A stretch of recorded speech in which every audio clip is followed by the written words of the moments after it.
kinds of lies, so too there are different kinds of crimes. You may have heard that there are normal lies, and then there are great lies, and then there's 9/11. Similarly, there are normal crimes, and then there are great crimes, and then there are state crimes. And on the list of state crimes, pride of place belongs, and no one should take offense to my saying so, to the terrorist state of Israel. And so we are dealing with a complex subject, not simple crime. And it will be our endeavor to attempt to turn to the Quran and to He who was sent to teach the Quran, Nabi Muhammad ﷺ, to throw some light on the subject of secularism and crime. There are different kinds of secularism. There is political secularism. And political secularism has made a mess of the political world. It has given us lots of things that are negative. Political secularism, insisting that religion and politics must be kept separate from each other. Political secularism. And if we have the time, we will look at some of the things that has happened in consequence of political secularism. And then there's economic secularism, the secularization of the market, the secularization of money, of finance, the emergence of a banking system, which is thoroughly secular, has no religion in it at all. There is evidence of tremendous damage which has been done, and criminal acts which have been committed at the very highest level through the secularization of the economy and of money. There is the secularization of education. That we had at Azhar University, and as I'm fond of saying, one Sunday morning Al-Azhar woke up and rubbed its eyes and looked down the road and said, "What's that?" It was Cairo University. And it came to present the mother of all challenges to the system of education which was based on that which was sacred. It came to give a secular model of education. And what has come out of the university system is now before us to examine and to evaluate. But we are more concerned tonight to look at another aspect of secularization, and that is the secularization of knowledge,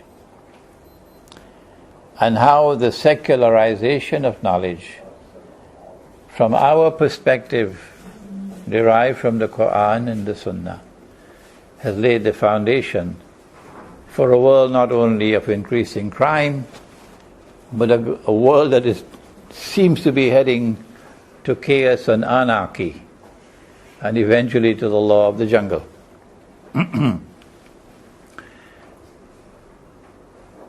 To begin our examination of the subject of secularization of knowledge, we want to turn to Islamic eschatology. The Prophet, Allah's blessings be upon him, spoke to us about Dajjal. And he said something strange. He said, every prophet, this is Sahih Bukhari, every prophet has warned his people about Dajjal, the false Messiah, Al-Masih al-Dajjal. But I am going to tell you something that no one ever said before me. So this must be particularly important, saved for the last, because this is the last prophet. What is it? He said that Dajjal sees with his left eye. He is blind in the right eye. It looks like a bulging grape. But your Lord is not one-eyed. Between his eyes, on his forehead, is written the words kafir, kafara, meaning a disbeliever. And every mu'min, a mu'min being the one who has not only accepted the truth of Islam, but that truth has penetrated the heart. So now he has something called faith, mu'min. Every mu'min will be able to read the word kafir on his forehead. We have a sect of Muslims today who have made themselves quite prominent in aligning themselves with NATO to bring down the regime of Muammar Gaddafi in Libya, using NATO weapons and NATO money and so on. They call the Salafi. And they are actively at work again in Syria and in northern Mali. Very prominent, the Salafi Muslims.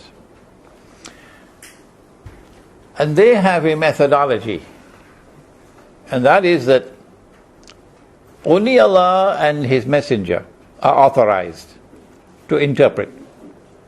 The Arabic word is ta'wil, interpretation. Tafsir, explanation. Ta'wil, interpretation. Only Allah and His Messenger are authorized to interpret.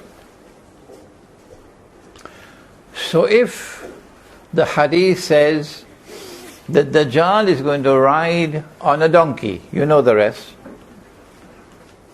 No? Dajjal will ride on a donkey. You see, this is the problem. Because of modern technology, all these lectures are on YouTube. And now they accuse me, oh, Brother Imran, we've heard it already. We've heard it already. Yes, but this audience has not heard it. So if you heard it already, go listen to somebody else, man. Let them listen to me. We heard it already, you're repeating yourself. Dajjal will ride on a donkey. And the donkey would travel as fast as the clouds. And the donkey will have his ears stretched out wide. Salafi methodology is that since Allah and His Messenger have not interpreted this, it has to be understood literally. And so they wait for the flying donkey. We do not utter these words in a disparaging way. That's not the way of scholarship. We do not intend to humiliate them. This is a learned discourse. This is their methodology, and they're waiting for the flying donkey. Similarly, when the Prophet said, Allah's blessings be upon him, that the river Euphrates will uncover a mountain of gold. And you know the rest of the hadith. If not, well, you got homework to do. They're waiting for a mountain of the metal to come out of the river. We use a different methodology. We use what is known as the Sufi methodology. And there, by using the word Sufi, and I now open myself to attacks. The Sufi methodology recognizes that this is religious symbolism. And it has to be interpreted. And the flying donkey is already here. This young man, I won't mention his name, just arrived at the airport from Britain. And from the airport he went to the hotel and he came here. He came using the flying donkey. And the mountain of gold has already come. If you will listen to my lecture on Islam, the petrodollar and beyond. The mountain of gold came into being when Henry Kissinger was able to fool King Faisal rahimahullah into agreeing to sell oil for only bogus and fraudulent and utterly haram US dollars. And as a consequence, an ocean of oil now began to function as a mountain of gold. And the Bretton Woods monetary system gave way to the new petrodollar monetary system. This is our interpretation. And when we interpret, we do not do it in a dogmatic way. We say no. When we interpret, please do not accept our interpretation unless and until you are convinced that it is correct. Fair enough. So now we say we have a difference with the Salafi. They are waiting for a man to appear who will declare, I am the Messiah. And when that man declares that he is the Messiah, they will recognize him to be Dajjal only if he has one eye. And if on his forehead they can read the word kafir. Our methodology is different. We recognize this to be religious symbolism. We say that when Dajjal sees with his left eye, it symbolizes external sight, knowledge which comes from external observation and rational inquiry, the scientific method. And when Dajjal is blind in the right eye, it symbolizes internal blindness. Internal blindness. And believe you me, politicians are not the only ones who are internally blind. There are many others as well. But politicians, head of the list, the politicians are at the top of the list. When Dajjal is blind in the right eye, it symbolizes internal blindness. This is epistemology, the study of what is knowledge and what are the sources of knowledge and how is knowledge acquired. Dajjal now gives to the world a theory of knowledge, or an epistemology. The knowledge comes only from external observation and rational inquiry. And only that can be known which can be observed. Only that can be known which can be observed. And since this is the only world that we can observe, this is the only world that we can know. From there, you make a jump to the next conclusion. Since this is the only world that we can know, this is the only world which exists. Welcome to materialism.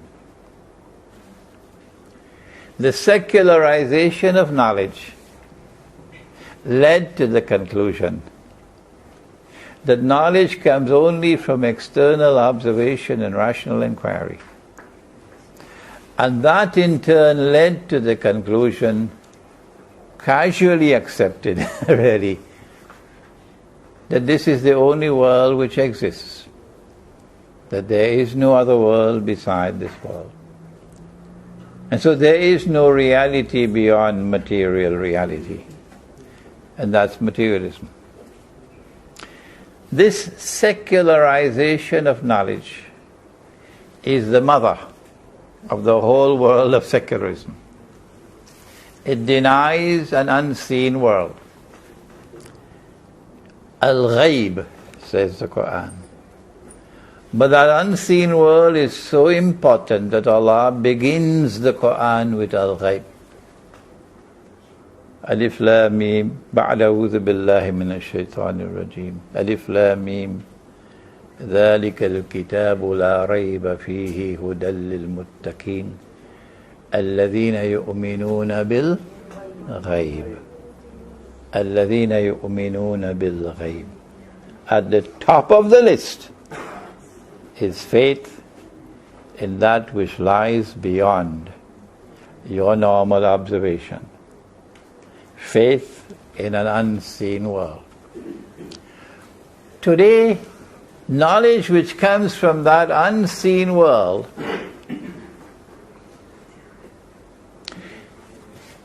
is rejected. It's not really knowledge. It belongs to a place in Orlando called Disneyland. And so you do not, as a scholar, God help you, you do not quote from the scriptures with conviction. No, it's just another branch of knowledge. It has to be dissected like all other branches of knowledge. And we have a different way of dealing with our scriptures than you Muslims. There's no such thing as faith anymore in anything unseen. Faith is that which you can hold in your hands. Huh? And so, mankind, in consequence of a secular way of life, which has as its foundation the secularization of knowledge, mankind has been taken for a ride by the one-eyed man, Dajjal. I have come to the conclusion that Dajjal is the author and the architect of modern Western civilization. There has never been a civilization in human history like modern Western civilization. It is an absolutely amazing civilization. It has surpassed every other civilization in human history, in every branch of knowledge, which is located, knowledge which comes from the left eye. It has extended the frontiers of knowledge in every branch of knowledge, which is based on knowledge which comes from the left eye. But it remains a civilization which is internally blind. And as a consequence of that internal blindness, it has been unable to sustain values. And today it has sunk. It has sunk so low that it is shameful to record that that civilization is now pronouncing a marriage certificate of a man with another man. And I do hope that my students in France are listening. I do hope that my students in France, we have one from France who is here, just flew in, of Moroccan origin, but he's French. And you know what's happening in France. That the 7 to 8 million Muslim community, how many are they? 4 5 million Muslim community of France, mostly North African, are being courted with great enthusiasm and insistence, are being courted, and the plan is to have them embraced by those who are pursuing a secular and a nationalist agenda. Is this correct? It is. And so today's lecture delivers a gentle warning. I know there will be many other scholars of Islam in France who will do more than what I am doing, but I want to add my voice to theirs, to warn the Muslims of France not to be embraced by those whose leaders are one-eyed and whose followers are also one-eyed, because they are secular nationalists. Western civilization has been unable to sustain values. Where once upon a time Britain held on to values like character and integrity and honesty and truthfulness. Today at the highest level of diplomacy, and for the last 100 years or more, British diplomacy has been based on lies and deception, and concealing the truth and double-crossing people. To speak about the United States is to speak about something even worse than what has happened to Britain. Modern Western civilization is now rotting at its heart. It is decadent. It is floating to they don't know where they're going. Society is unraveling. People are lost. The number of people committing suicide is alarming. Alarming. People commit suicide because they don't know why they should live anymore. Life has lost meaning and purpose, and so they commit suicide. And some of them want to be assisted in the suicide. Let it be done in a medically proper way. Assisted suicide. Why? Because life is meaningless. Inside there is nothing. And it is when you create a world like that which Dajjal has created, and values are collapsing, that you lay the foundation for a world of endless crime, a world of chaos and anarchy, and for the law of the jungle to take over. Having done that, having taken you from secularism to materialism, to the collapse of values, we can now see clearly what is written on the forehead of modern Western civilization. The Salafi are still waiting for the man who will be one-eyed and who will have kafir written on his forehead. But we are not waiting. We are looking at modern Western civilization, and we are seeing kafir written on its forehead. And that's why so many of our students in Britain, in France, in the United States, in Canada, in Holland, in Belgium, want to make hijrah. And when they want to make hijrah, one of the first countries that they turn to is, guess what? Malaysia. They want to come to Malaysia or to the Maghreb, Algeria and Morocco and so on. But the Malaysian immigration laws are very strict. And so maybe our audience here tonight have a job to do to help their brothers in Europe and in the United States who want to leave and come and live amongst us. How does Dajjal reduce a people to what the Quran has described in Suratul Hashar? And now I quote the Quran for another time.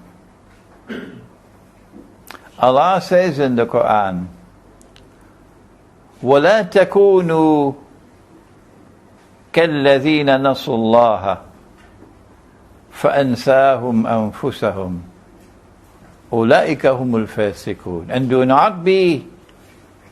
do not become like those who have forgotten Allah.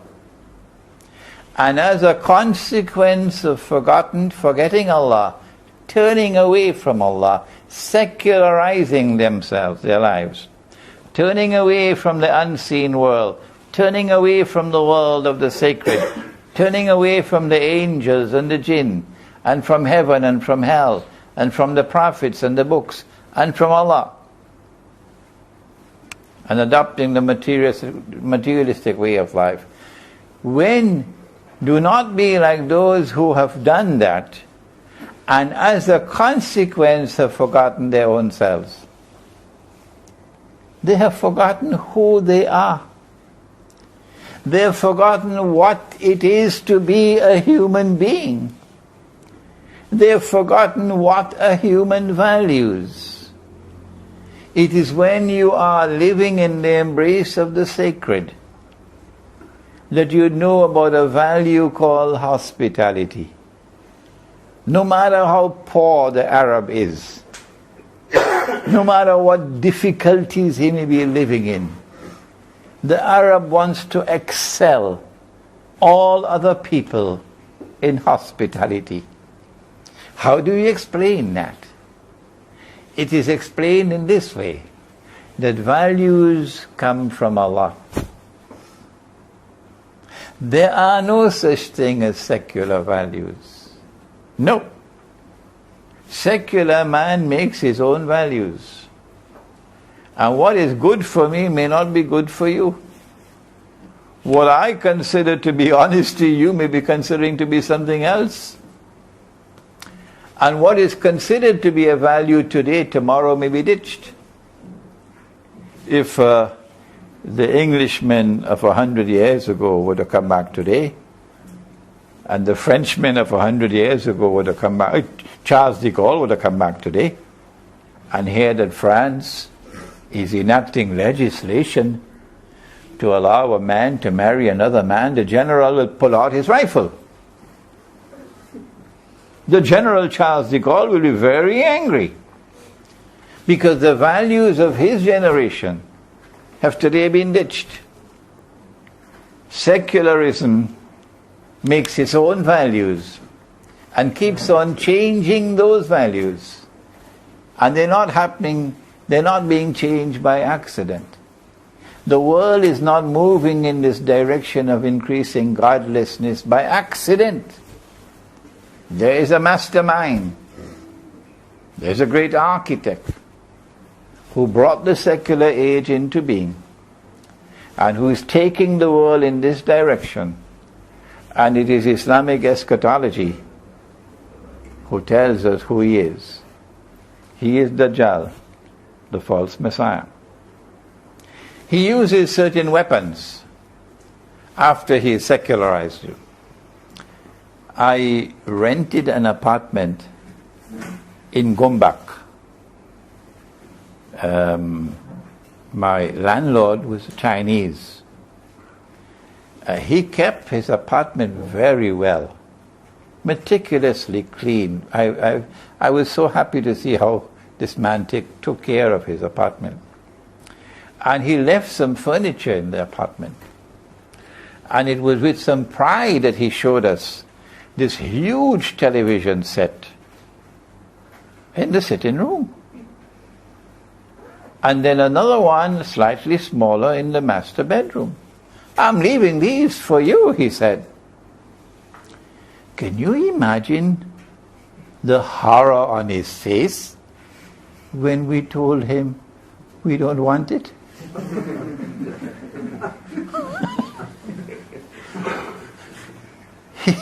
He could not understand how could a people live without television, and as big a television set as this. So we said, could you kindly take it out, please? and no television in my home, no radio in my home, and we don't read the daily newspapers. And as a consequence, I want to share with you the secret. I live a happy life, alhamdulillah. I live a very happy life with no television. But if you allow your children to be brought up on television, the Dajjal is going to brainwash them.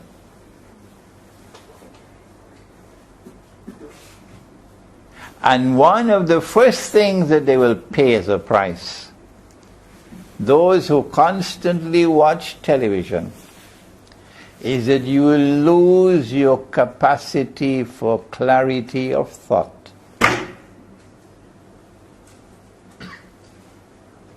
Try it and see. He brainwashes you, and the veils start coming down before your eyes.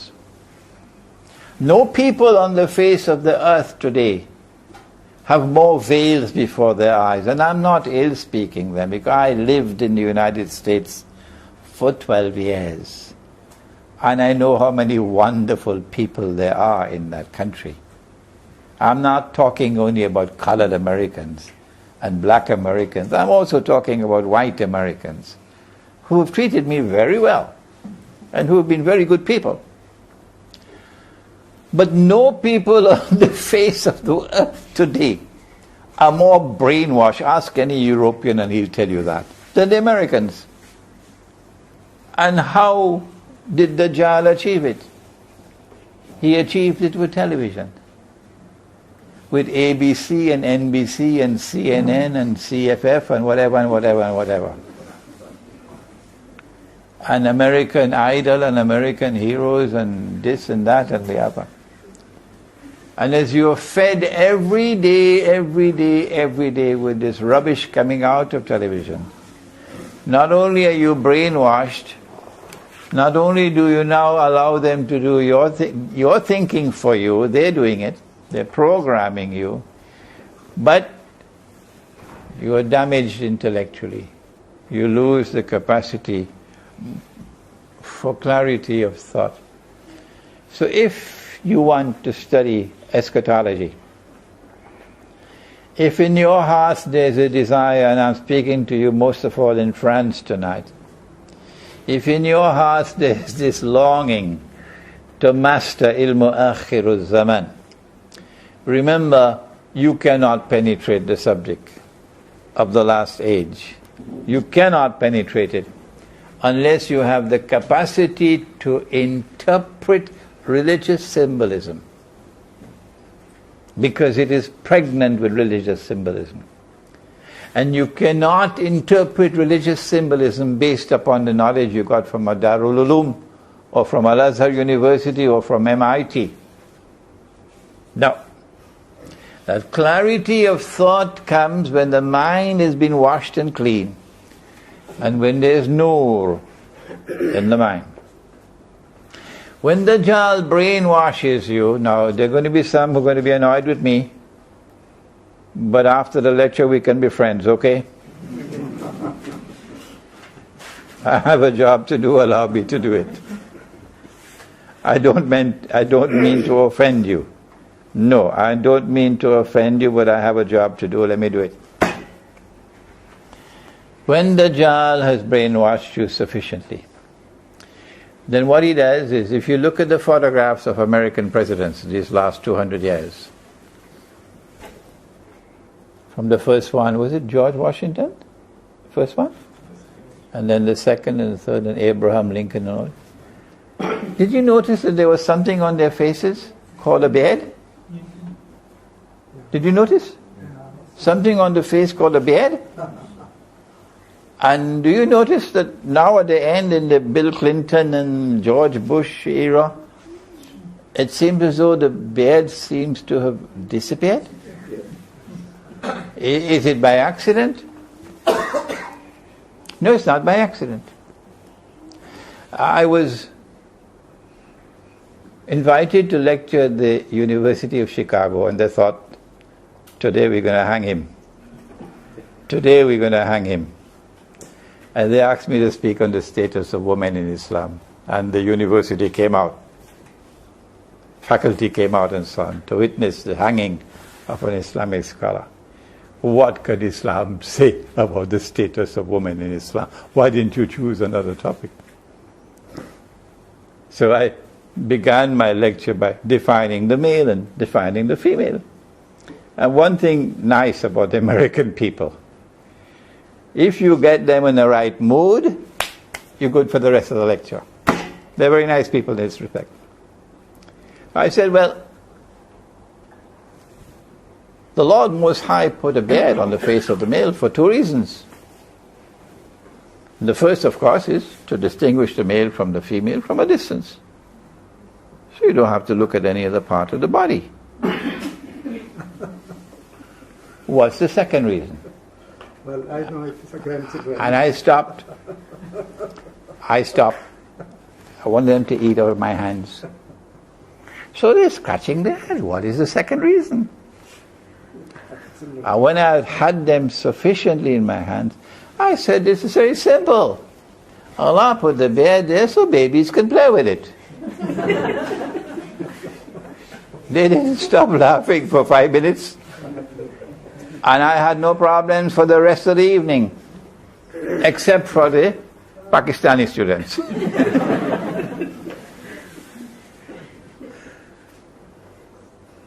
What happened to the beard? Even as great a scholar as Muhammad Iqbal, one of our greatest scholars of Islam of the modern age, Muhammad Iqbal, even he shaved off the beard. What is he going to do when he has to stand before his master, the messenger of Allah, on Judgment Day? What is he going to do when he has to stand before his Lord on Judgment Day?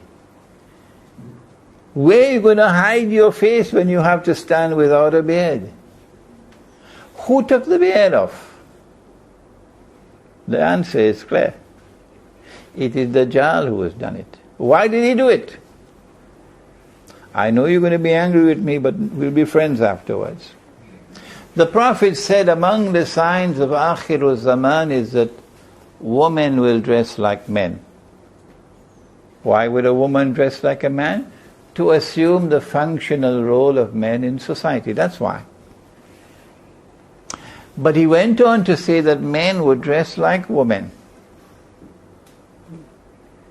And if men are to dress like women, I'm not saying you're going to dress like women. The first thing that a man will have to do is to take off the beard. Television has played a very important role in brainwashing women around the world today to take off the hijab.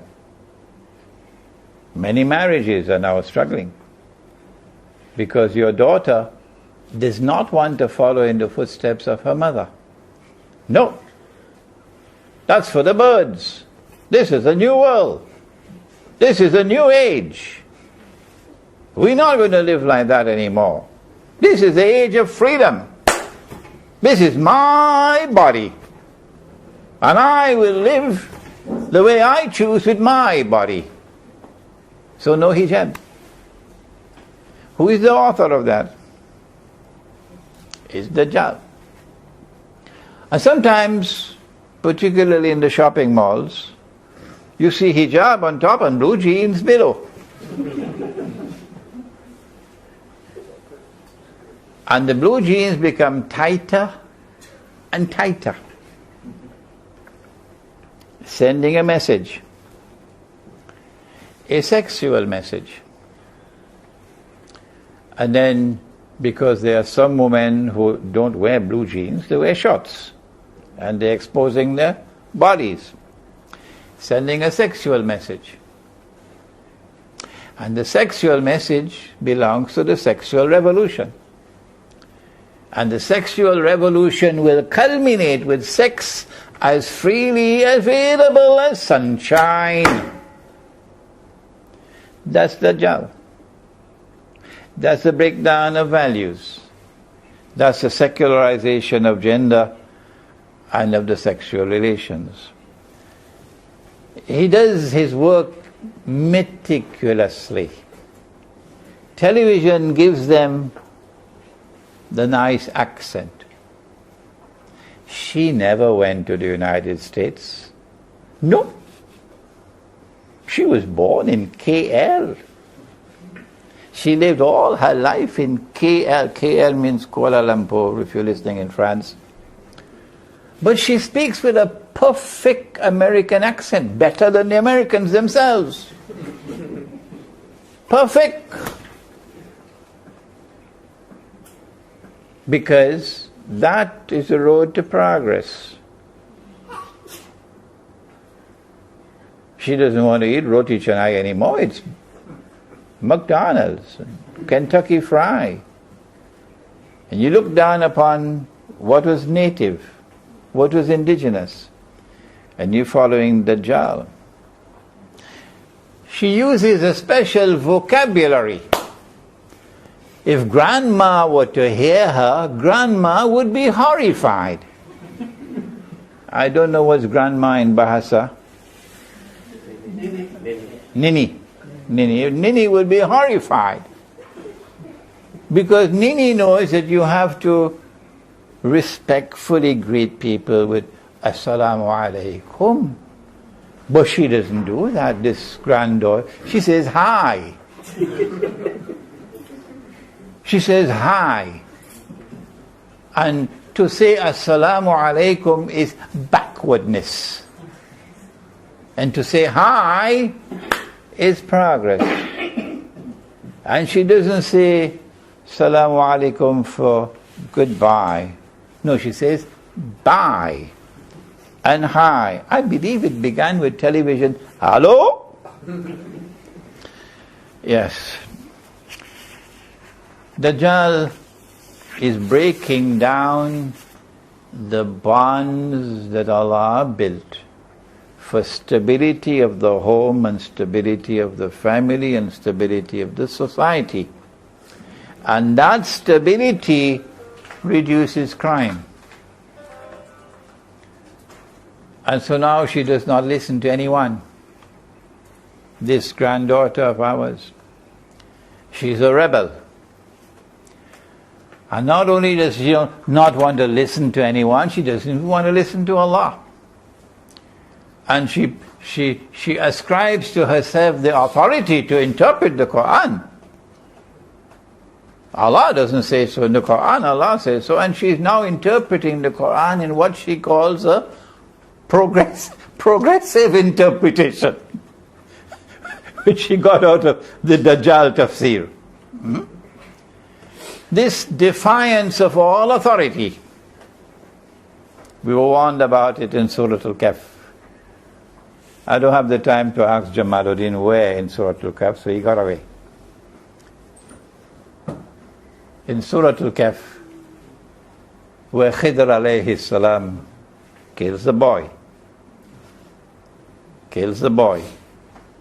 and then prays to Allah that He may send to the parents a better child who will give them more solace, zakat, and rahmah.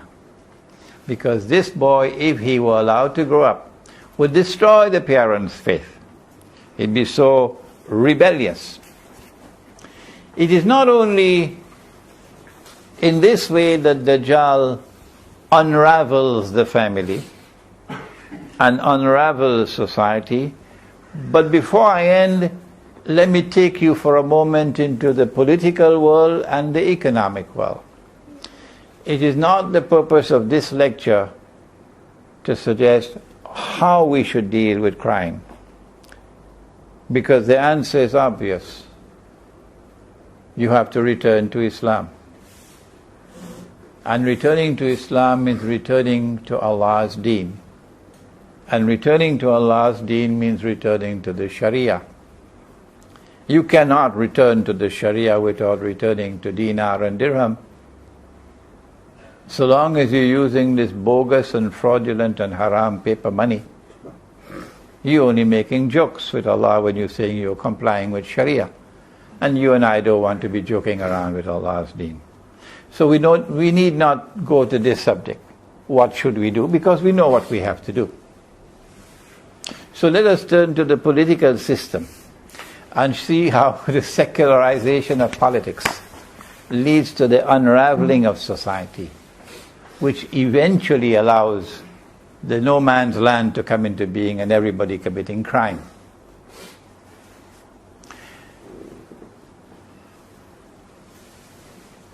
The Khilafah state created by Nabi Muhammad alayhi salatu wasalam in Medina was a plural model of a state. There were Jews living in Medina. Did the law of Islam apply on the Jews? What nonsense! What absolute nonsense! Was the Prophet Muhammad alayhi salatu wasalam the head of state ruling over the Jews in Medina? What nonsense! What absolute nonsense! Did the law of Islam apply to the pagan Arabs of Medina? No, it did not. Was the Prophet of Allah the ruler who ruled over the pagan Arabs in Medina? What absolute nonsense! No. It was a plural model of a state. And he, the Prophet ﷺ, had authority only over his followers. Only over his followers.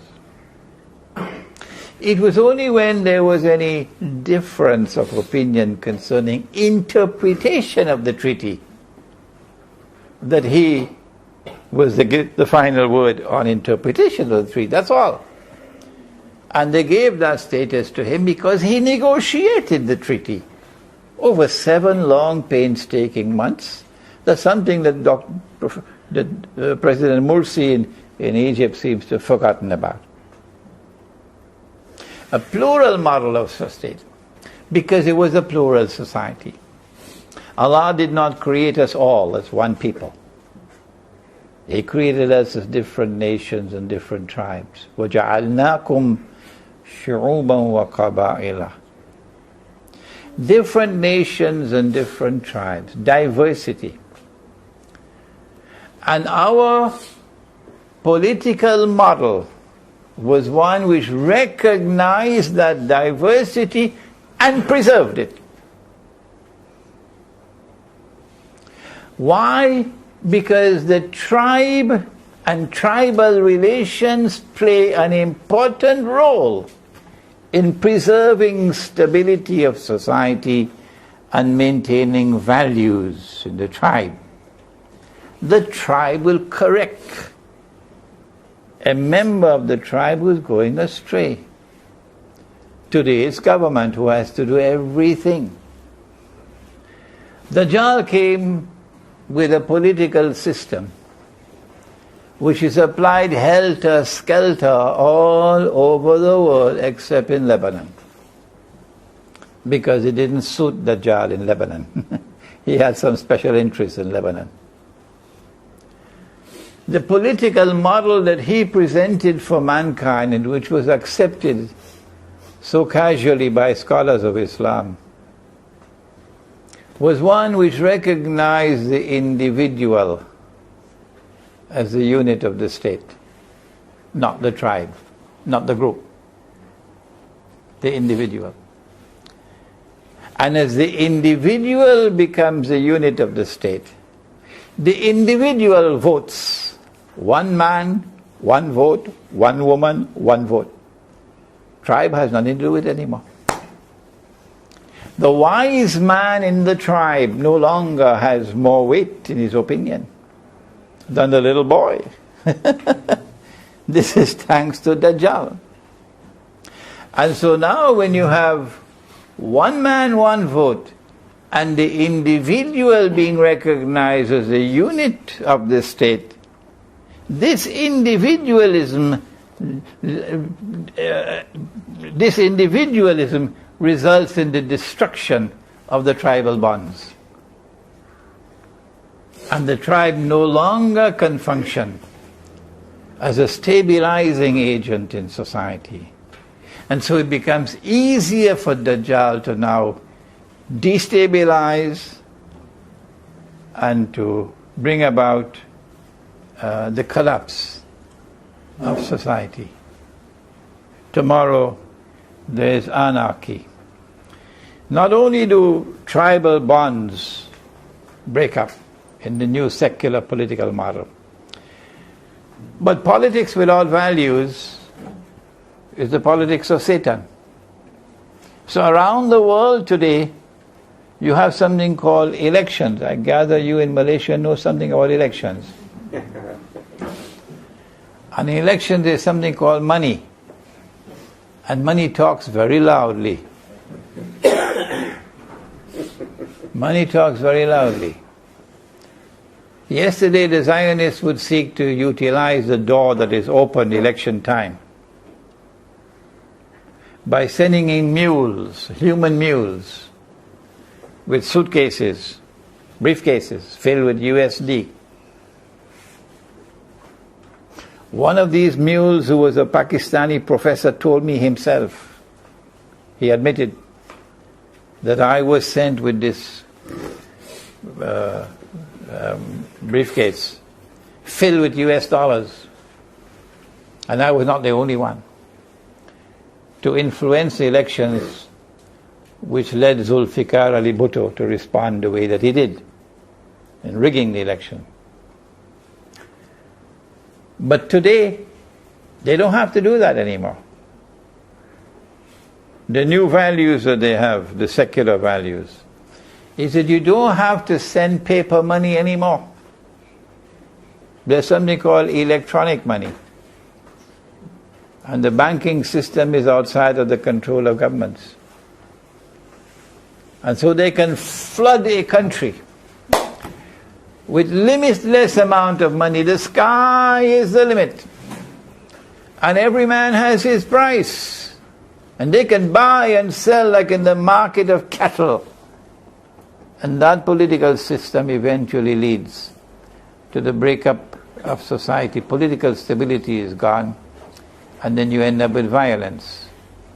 That violence has come to many parts of the world already. There's bloodshed in many parts of the world already. We hope and pray it doesn't come to this part of the world. And then you have a government. And the government has to pay back. It's called the politics of patronage. Where you scratch my back, so I have to scratch yours. This is also criminal activity. The Prophet ﷺ described it as riba. And he cursed the practitioners of riba. The politics of patronage. That this is the government, we supported you, you must now give us the contract. Then there's something called cronyism. Cronyism. That you have to take care of your friends. You got to take care of your friends. And because of long-standing friendship, well, you have to get a position. And he has to get a position. And you're laying the foundations for bloodshed tomorrow. Little that you know it. And then there is the distortion of the economy. Nabi Muhammad ﷺ gave us a free and a fair market. No state interference in the market to control prices. A Hindu who comes into our market comes in with an equal status with a Muslim. No privileges for a Muslim in our market that the Hindu doesn't have. No privileges for the Malay that the Chinese doesn't have. That's the religion that came from Muhammad ﷺ. But when you distort the religion that came from him and you make your own new religion, and you give privileges to some which are denied to others, you're not only corrupting the people that you're seeking to help, you're also corrupting the economy and the market. And you're laying the foundation for a tomorrow when there'll be bloodshed. Corruption leads to injustices. It leads to oppression and eventually leads to crime. Before we end, the secularization of the market. The market is a place where you do business. And Allah defines a business transaction. A business transaction is one in which you can make a profit or suffer a loss. That's business. The money lender does not want to do that kind of business. He wants to have a guaranteed profit, and he wants to be immunized from all possibility of loss. And so he lends on interest, riba. And Allah says, وَأَحَلَّ اللَّهُ الْبَيْعَ وَحَرَّمَ الرِّبَى. This is halal and that is haram because this is not a business transaction when money is lent on interest. So Allah made it haram. It was haram in Europe. For hundreds of years it was haram in Europe. And read Merchant of Venice, you will see where in Merchant of Venice it was haram. Until the French Revolution. And the French Revolution broke the back of the economy and secularized the economy. And the American Revolution and the Bolshevik Revolution, all three were very, very, very crucially important revolutions. The Bolshevik for another reason. And so now the market is a market which is corrupted, because the banking system is now powerful in the market. And when an economy is based on money being lent on interest, then money will no longer circulate through that economy. No. And so the rich will now remain permanently rich. And the poor will be imprisoned in permanent poverty. And the rich will go constantly richer. And the poor will eventually enter into destitution. And that will lead to crime. Is it so difficult to understand? That the secularization of the economy, of the market, through the introduction of the banking system, is a recipe for crime. And then finally, when you secularize money, I once participated in a seminar in Trinidad with the former governor of our central bank. He used to be the finance minister until about a year ago. Now he's the Minister of Foreign Affairs. A friend of mine. And he's a monetary economist. And I'm not a monetary economist. And we cornered him. There were two of us. And we asked him, you talking about a politician, as a politician you're talking about values. How important it is to maintain values for the society to be stable and healthy. And we have a question to ask you. Is there not such a thing as integrity of money? You said they never taught us that at university. They never taught us that at university. The secularization of money led to where we are today. It is Dr. Mahathir who explained QE1 and QE2. And QE is not Queen Elizabeth, it's quantitative easing. The US government instructs the Federal Reserve Bank, while my daughters and your daughters from Indonesia have to work as slaves, picking up our garbage and being paid 500 ringgits a month as slaves, morning to night. He instructs the Federal Reserve to write a check for $7 trillion to the banking system. Dr. Mahathir is explaining.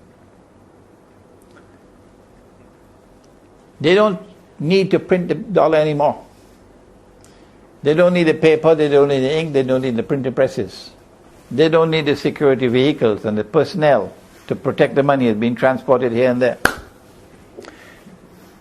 Just write the check, one piece of paper, and you send it to the bank. It's still not money. It is when, what's his name in Egypt? The engineer who is now the president and who wants to enforce the Sharia, Morsi. It is when Morsi begs the IMF for the $4 billion, and the IMF, using this imaginary money, then writes a check for $4 billion, and Morsi signs on behalf of Egypt to repay the money to the IMF. Now it becomes money. Until you had signed that document to repay, it was not as yet money. But now, abracadabra, and it has become money. While your daughter and my daughter has to pick up the garbage, leave her husband and leave her children in Indonesia, and come as a work as a slave for 500 measly ringgits a month. That's how they make money. So if tomorrow there's a revolution and there's bloodshed, who should we blame? When you secularize money, you end up with bloodshed. When you secularize the political system, you end up with bloodshed. When you secularize gender, you end up with bloodshed. Secularism should be taken and thrown out into the garbage bin. And let us return to the world of the sacred. This is my message to you, and this is my message to the Muslims of France. ربنا تقبل منا إنك أنت السميع العليم وتب علينا يا مولانا إنك أنت التواب الرحيم برحمتك يا أرحم الراحمين آمين.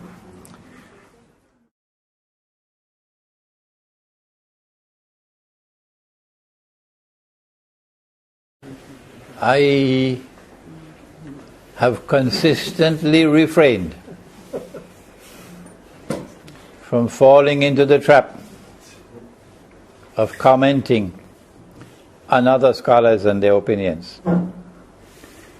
I prefer to restrict myself to methodology, Salafi methodology, without referring to any Salafi scholar. And I have already answered that question in terms of their methodology and how it differs from mine.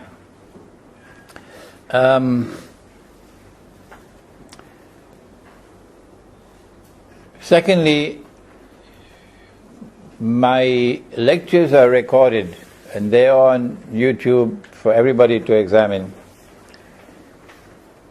That I've never forced my opinion on anyone. I respect the intellect of the audience, and at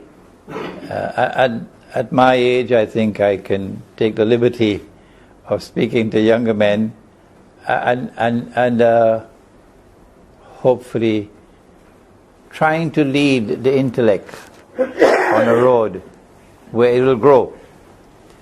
And that requires critical thinking, that I should not be doing the thinking for you, and I should be not forcing my opinions upon you.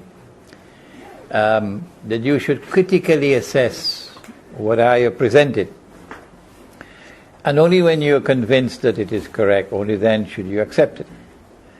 I make mistakes, and if you do not do that, you might accept the mistake that I make and then perpetuate it. But if you critically assess what I teach, then you can pick up a mistake and then you can correct it, and I will then pray to Allah to bless you. So I'm afraid I will not be able to help you in commenting on what other scholars say about Dajjal. I restrict myself to the difference in methodology. But there's one more point. And that is that I don't think it is possible for anyone to penetrate the subject of Dajjal without a knowledge of international politics, without a knowledge of international economics and international monetary economics, an acute understanding of political history, social history. These are not subjects that are taught to our ulama. And until and unless our ulama study, for example, the Bretton Woods Accord, the Charter of the United Nations, the Articles of Agreement of the IMF, it really is improper on their part to be issuing fatwas on paper money. They are in a pathetic state, because the institutions of Islamic learning have remained fossilized and have not kept abreast of the modern age created by Dajjal. And as a consequence, they don't have the education, they don't have the knowledge with which to be able to penetrate the modern age, which is the age of Dajjal, and respond to it appropriately. All that I can do is to offer my view, and that I have done in Jerusalem in the Quran. But there is a lecture of mine at the back, the video, on Dajjal and the feminist revolution, Dajjal on money, and you can listen to these lectures. Yeah. Any more questions? What's the Quran interpretation? The Quran does not mention the word Dajjal, and you know that, don't you? You know that, yes. And the whole audience know that. And those who choose, therefore, since the Quran does not mention the word Dajjal, we don't need to bother about Dajjal, fine. I have no problem with that. You don't need to bother about Dajjal. But if I study the subject of Dajjal, I can explain the world today. And I can anticipate tomorrow, which you cannot do. And that, I think, is compelling evidence of the importance of the subject. That I can understand and penetrate the reality of the world today.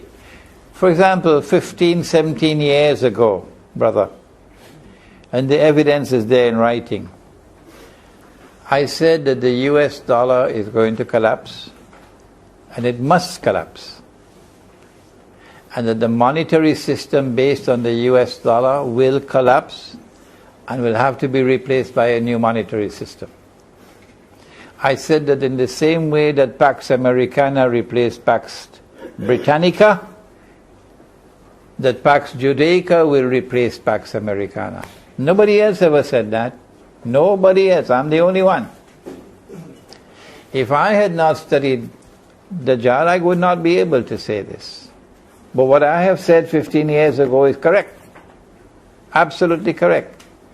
So here is compelling evidence of the importance of the subject. Even though the word Dajjal does not appear in the Quran, there's a reason why. But I don't want to deal with that now. There's a reason why.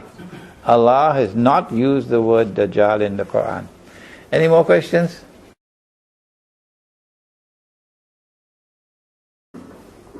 The greatest failure of all is not the failure of the politicians, as you may want to say.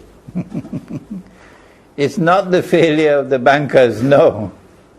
The greatest failure of all is the failure of our scholars, our ulama.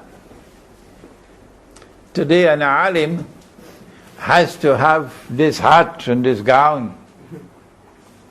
An alim is recognized by his dress. But yesterday it was not like that. Yesterday we all dressed the same way. We all dressed the same way. And the alim was recognized not by his dress, but by his knowledge and his capacity to apply knowledge to the world before him. And the society recognized that knowledge. Today the blind are leading the blind, and the deaf are leading the deaf. And it is extremely difficult in this collapse of scholarship, extremely difficult today to be able to locate the Khidr alayhi salam, who is the scholar, who is the only scholar, the only one who can make sense of this age, the Khidr alayhi salam, because it's gone. My teacher of blessed memory, Maulana Dr. Muhammad Fadlur Rahman Ansari, rahimahullah. Oh, I forgot to mention, one of the signs by which you can recognize the unraveling of society is that your granddaughter doesn't say Insha'Allah anymore. She doesn't say Alhamdulillah anymore. She doesn't say Astaghfirullah anymore. All of this sacred terminology is banished from language in the new culture of hi and bye. Yes. If we are to recover scholarship, we have to follow what my teacher did. Maulana Fadlur Rahman Ansari rahimahullah recognized that while there was piety in intention amongst those who were going to study Islam in the institutions of Islamic learning, many of whom came from the poorest parts of society, because the wealthy people didn't bother. The poor. While there was piety, it was not a substitute for knowledge. And the curriculum of studies did not address the challenge of the modern age. Modern Western civilization has presented us with the mother of all challenges. The mother of all challenges, yes. And we are not equipped intellectually and academically. We are not equipped to even understand the challenge, far less to respond to it. Number two, it is not just a matter of studying their scholars. Studying, for example, Friedrich Hegel and his philosophy of history. You have to do more than that.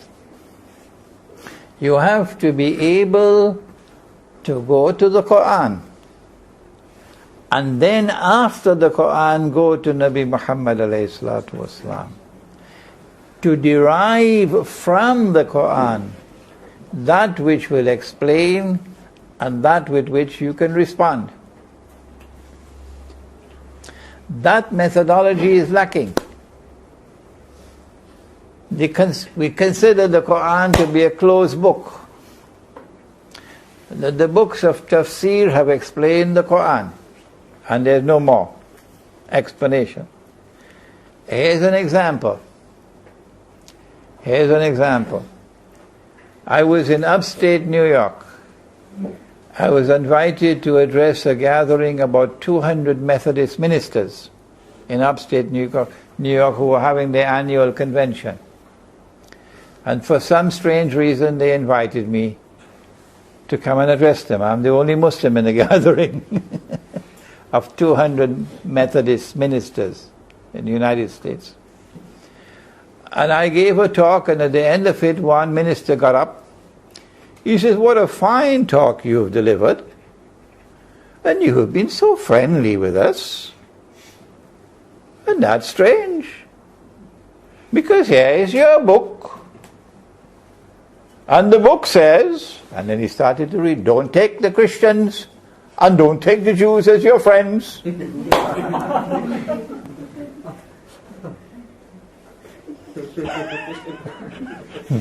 The audience was straining not to laugh.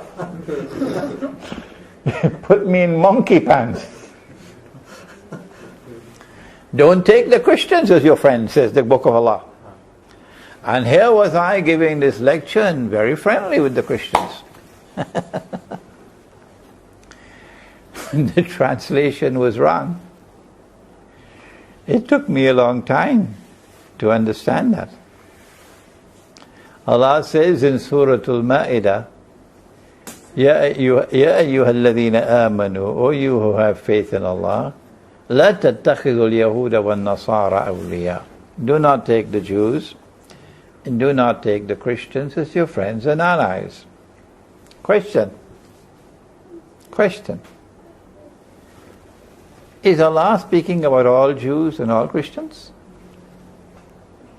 Or is He speaking about some Jews and some Christians?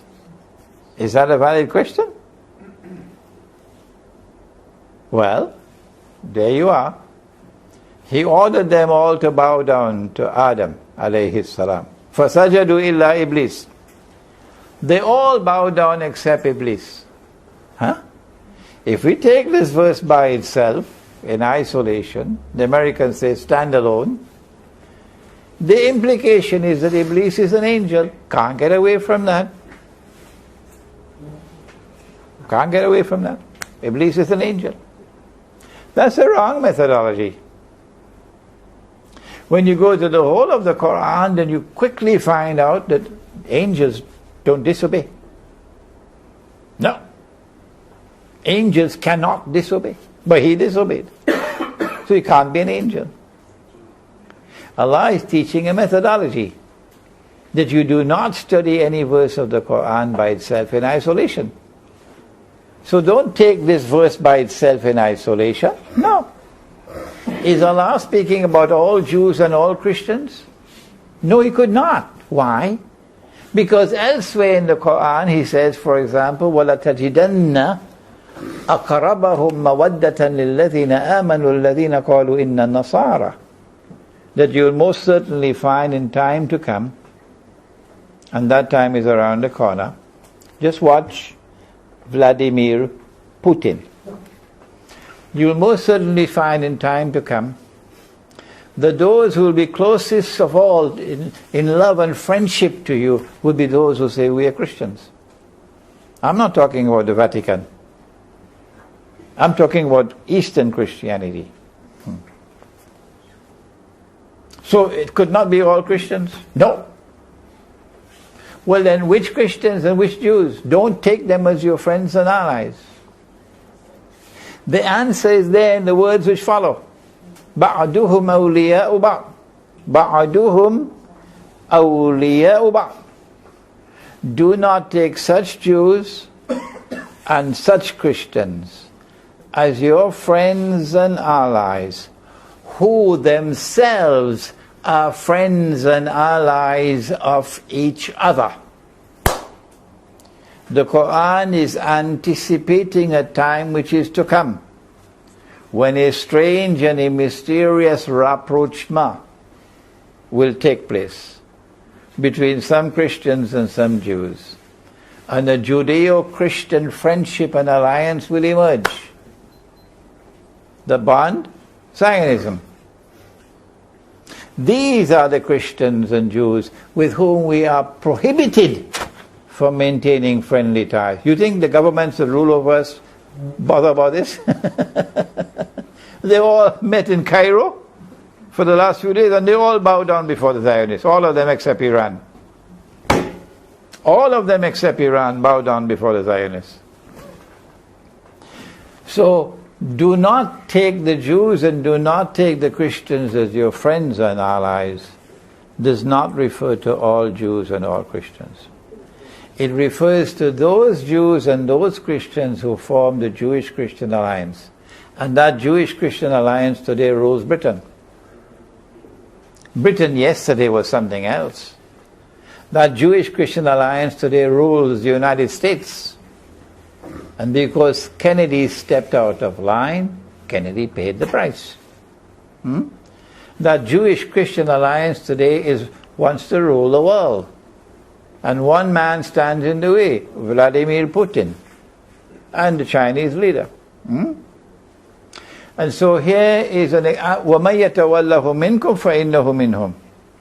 Whosoever from amongst you turn to them with friendship and alliance, you now belong to them, says Allah. You no longer belong to us. So when you go in your grave, you will find to your surprise, did you not recognize as a Muslim? Because you consider them to be your friends and allies. This methodology for the study of the Quran has brought out the real meaning of the verse, which was never brought out before. We need this methodology, and we need the institutions of learning in which our students will be allowed to penetrate modern Western civilization, study it, its politics, its economics, its philosophy, its social relations, its view on gender and so on. And then return to the Quran and use the proper methodology for the Quran to guide you how to understand and how to respond. If we do that, tomorrow we'll have scholars. Any more questions?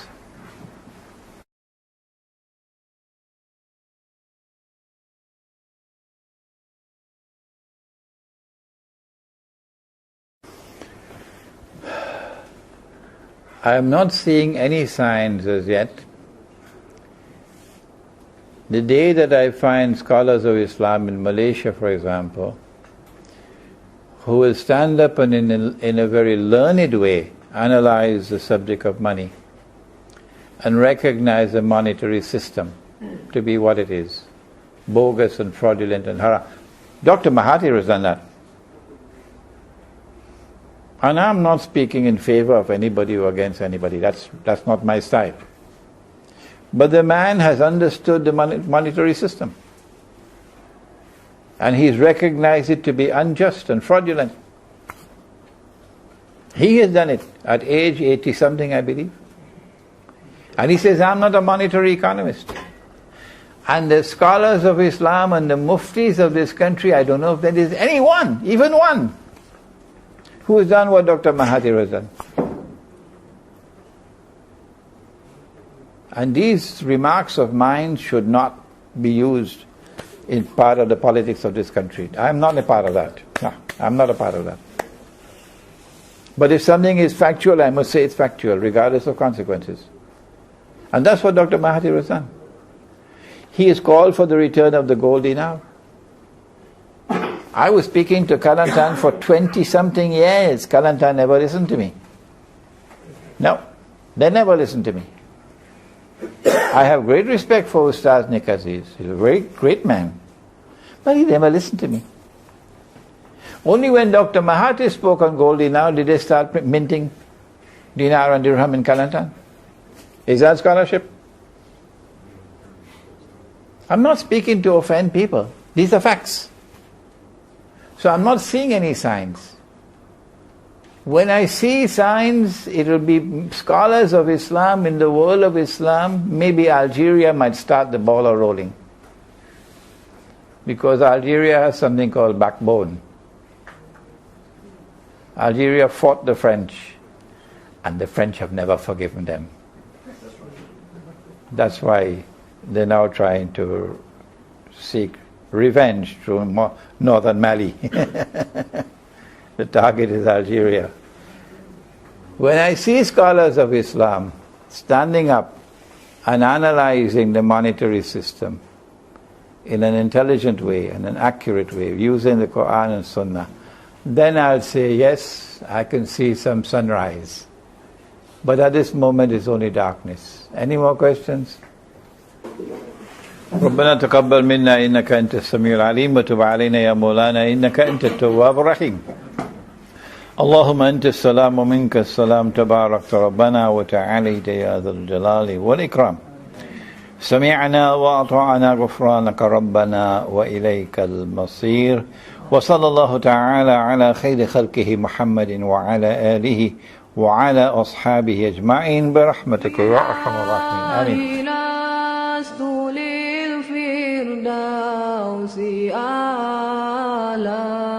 ولا أقوى على نار الجحيم. الله فهب لي توبة واغفر ذنوبي فإنك غافر الذنب العظيم. إلهي لست للفردوس أهلا ولا أقوى على نار الجحيم. الله فهب لي توبة